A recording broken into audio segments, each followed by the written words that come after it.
Não levava uma vida fácil, mas eu era feliz. Mas a vida é assim como um clima pode mudar. Ela se move, se transforma, o tempo bom não dura para sempre. E sempre que a felicidade é destruída, cheiro de sangue, isso que eu senti. Eu vi minha família aniquilada em minha casa. E minha irmã viva, mas também perto de morrer aqui. Com a pior sensação daqui, eu não pude fazer nada. E caminhando sobre a neve eu vou ser congelado. A cada passo o meu corpo fica mais pesado. Um caçador quer matar ela, eu vou tentar pará-lo. Pois ela é tudo que me resta, eu imploro ajoelhado.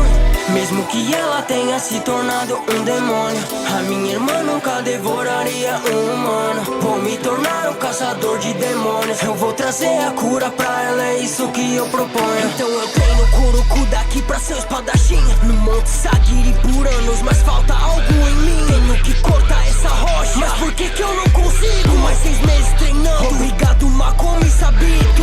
Nesse encontro com você, eu vi todas as atrocidades que você é capaz de fazer. Então Muzan, te mata é o que eu mais quero. Eu juro que eu vou te caçar até as profundezas do inferno.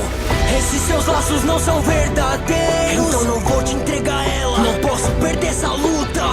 Você não sabe o que é um sentimento autêntico. Não vai tocar na minha irmã Hinokami Kagura. Na reunião com os Hashiras eu vou ser julgado. E a pedido de Oyakata, os pilares me aceitaram. De dia foco total, de noite concentração.